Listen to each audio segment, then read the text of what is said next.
¿Qué tal? Qué bueno que están con nosotros en el noticiero más veloz del planeta. 10 a las 2, información a ritmo digital.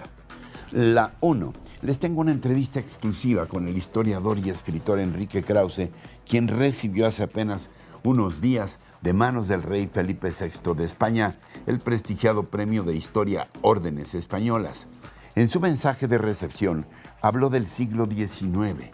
Hoy le pregunté sobre las lecciones que nos pudo haber dejado aquella confrontación entre liberales y conservadores. Una es cuidado con los caudillos. Cuidado, ¿no? Porque concentrar el poder en una sola persona, como ocurrió con los caudillos, no solo en México y en toda América Latina, resultó pues desastroso para los pueblos de América Latina y también diría yo para México, ¿no? Piensa en Santana, en el gran caudillo Santana, y lo que ocurrió en esos decenios en que México perdió la mitad del territorio. El poder absoluto en manos de una persona es, digamos, un hecho histórico a lo largo de los siglos, pero no es bueno para las sociedades. Y la segunda lección es que los extremistas entre los liberales y los conservadores, en vez de dialogar, terminaron por sacar las pistolas y los cuchillos. El siglo XIX pudo haber sido un siglo de diálogo. Había muchos liberales entre los conservadores, había muchos conservadores entre los liberales. Los que triunfaron finalmente, ¿sabes quiénes fueron? Los extremistas. Y los extremistas no querían dialogar. Querían sacar las pistolas y matarse. Del odio, eso sí lo digo y lo he repetido, el odio es un fundamento imposible para una sociedad civilizada. Siempre desemboca en la guerra civil.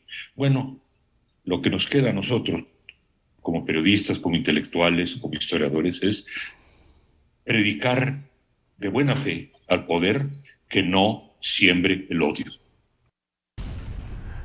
La 2. La campaña de vacunación contra el COVID-19 en Chiapas fue un total fracaso, porque las autoridades tradicionales no permiten instalar los módulos para aplicar el antígeno. Además, prohibieron a los pobladores que se vacunen con el argumento de que la gente muere, por lo que tienen más miedo a la vacuna que a la pandemia.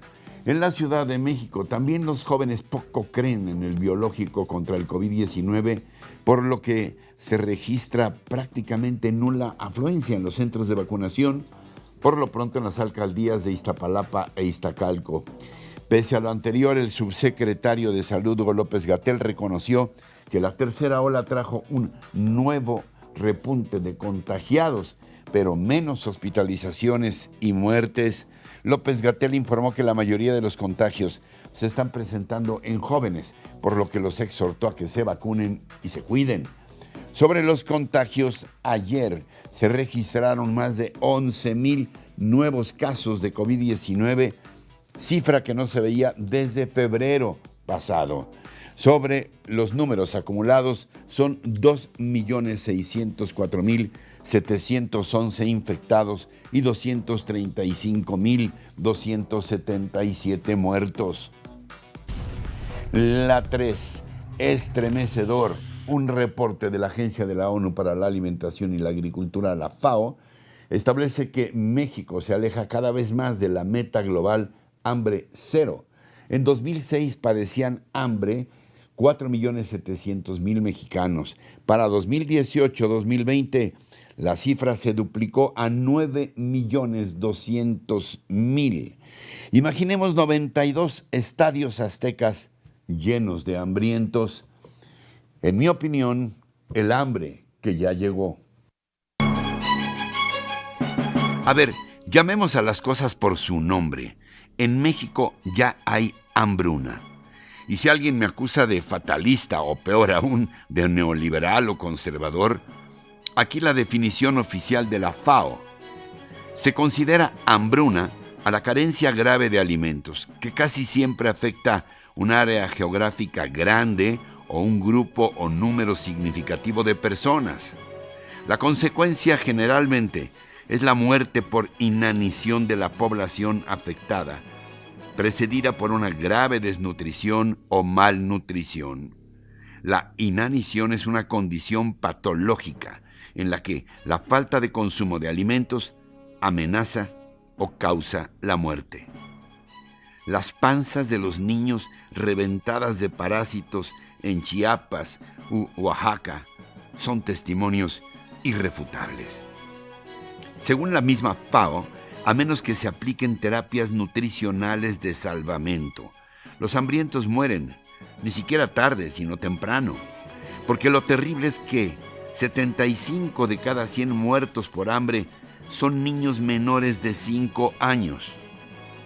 En México tenemos un gobierno que ha sido incapaz de proveer de medicamentos oncológicos a nuestros niños con cáncer para evitar que mueran repentinamente.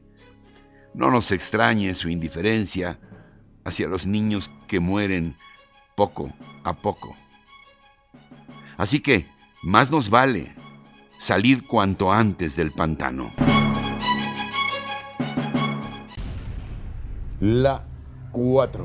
Aguililla, convertida en un polvorín. La localidad ubicada al suroeste de Michoacán está convertida en el escenario de una guerra entre el crimen organizado, autoridades y grupos de autodefensas.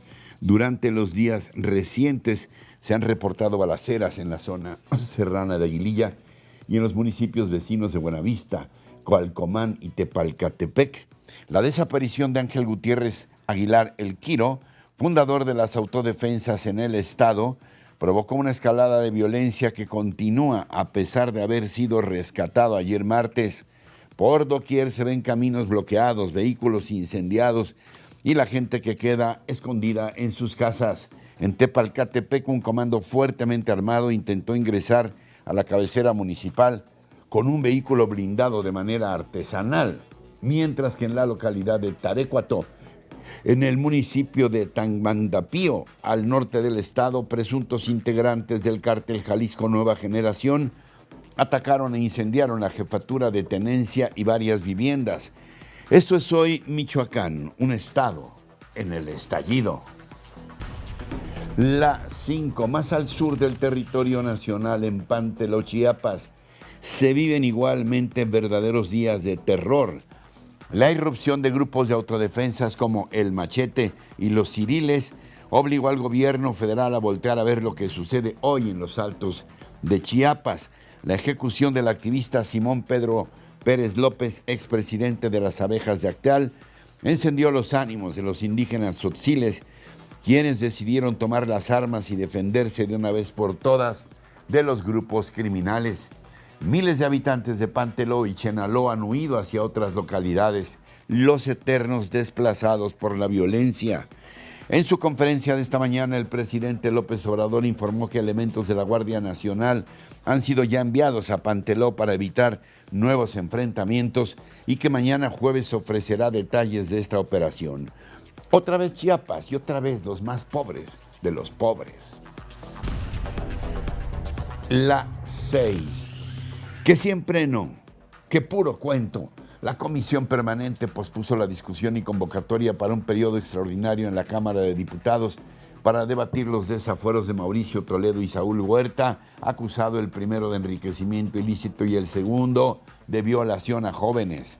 Durante la sesión de este martes, el acuerdo avanzó sobre votar los desafueros de Toledo y Huerta, pero no hubo consenso sobre el proceso del fiscal de Morelos, Uriel Carmona. PAN, PRI y Movimiento Ciudadano señalaron que se estaría violando una suspensión del amparo que un juez concedió en favor de Carmona. La diputada del PRI, presidenta de la mesa directiva, Dulce María Sauri Riancho, aseguró que diferir la discusión del periodo extraordinario da la oportunidad de evitar un contratiempo jurídico. La 7. ¿Quién es quién en las mentiras de la semana? Pese a lo que él llamó los ataques de la mayoría de medios de información, el presidente Andrés Manuel López Obrador dijo que decidió aguantar porque no habrá censura, mordaza o limitaciones a la libertad de expresión. Durante la presentación de la sección ¿Quién es quién en las mentiras de la semana?, afirmó que ante el bombardeo de noticias falsas es importante el derecho de réplica para que no cundan las noticias tendenciosas. prohibido prohibir. Nada más que pues tenemos nosotros que informar para que no cunda la desinformación, las noticias tendenciosas de quienes están molestos con nosotros porque recibían prebendas de los gobiernos neoliberales, vivían del erario, a costillas del erario, y ahora que ya no reciben subvención, se molestaron mucho. El presidente López Obrador concluyó diciendo que los 10,000 millones de pesos anuales, válgame, que se destinaban a los medios, ahora se aplican en programas sociales para los pobres. La 8. Y a propósito de la polémica sección ¿Quién es quién en las mentiras de la semana? Esta ya tiene una respuesta, la contramañanera. Hoy hablé con su principal promotora, la senadora panista Kenia López Rabadán. ¿Cómo está esto, Kenia, de las contramañaneras que se iniciaron, entiendo, este lunes a las 11 de la mañana? ¿De qué se trata este ejercicio? Bueno, efectivamente estamos iniciando un proceso de información a la ciudadanía desde el Senado de la República para mencionar cuáles son los datos, digamos, erróneos, las mentiras que se dicen desde Palacio Nacional y poder informar bien a los mexicanos. Es claro que el gobierno federal tiene una estrategia de comunicación basada en los otros datos que menciona de manera reiterada el presidente de la República, pero esos otros datos pues están alejados de la realidad, ¿no?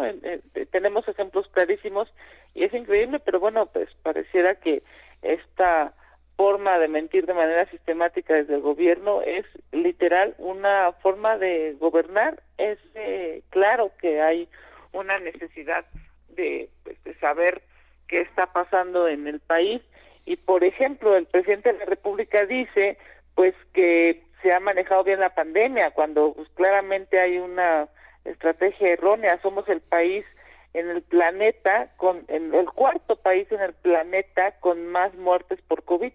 Ha dicho el presidente pues que el país está en calma cuando tenemos masacres terribles y cuando estamos viviendo uno de los peores meses en términos de inseguridad. La 9. Cuba permanece en una tensa calma con fuerte presencia policial en las calles de La Habana y otras provincias de la isla, después de que miles de cubanos salieran a las calles a protestar contra el gobierno el pasado domingo en medio de una aguda crisis económica y sanitaria. El gobierno cubano confirmó la muerte de una persona al enfrentarse con uniformados el lunes en Arroyo Naranjo, un municipio cercano a La Habana. Las autoridades desconocieron el carácter de protesta de las acciones callejeras y las calificaron de disturbios y actos vandálicos.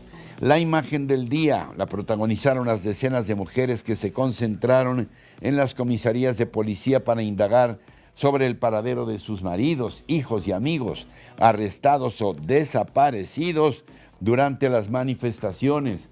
Activistas locales han elaborado una lista provisional en la que figuran 65 nombres. Solo en La Habana hay personajes de la oposición al régimen, como el disidente Manuel Cuesta Morúa, el dramaturgo Junior García y el opositor José Daniel Ferrer. La 10. ¿Me creerías si te digo que te voy a llevar a una alberca que te va a aterrorizar? Es la más profunda del mundo y está en Dubái. Se llama Deep Dive y tiene 60 metros de profundidad. Por supuesto que solo puedes recorrerla con un traje de buceo de alta tecnología. Ay, nanita, pero aún así, cada metro que avanzas, te van atrapando el terror y la claustrofobia. A pesar de que cuenta con una cama hiperbárica para emergencias y hasta una sala de juegos para abusos ociosos. Lo tétrico es que Deep Dive está decorada como una ciudad abandonada, que quedó sumergida. Se llena con 14 millones de litros de agua que se mantienen a 30 grados de temperatura para que los visitantes no mueran de frío conforme avanzan hacia el fondo. Ahora está en proceso de ensayo y abrirá sus puertas o sus compuertas a fines de año. Bueno, no está mal la visitante, ¿eh? Nada mal, nada mal. Bueno, y lo que es que te sobren dinero y ocurrencias. Cuentan que un megamagnate de allá de Dubái se preguntó, si aquí tenemos el edificio más alto del mundo, el Burj Khalifa, ¿por qué no habríamos de tener la alberca más profunda del mundo? Pues a cualquiera se le ocurre, ¿verdad? Con esa lana, bueno. Y así, muy profundos y acuáticos, llegamos al final del día de hoy, pero recuerden que de lunes a viernes tenemos una cita aquí en 10 a las 2 y en cualquier momento con nuestros contenidos íntegros en nuestras redes sociales. Así que, hasta entonces, hasta siempre.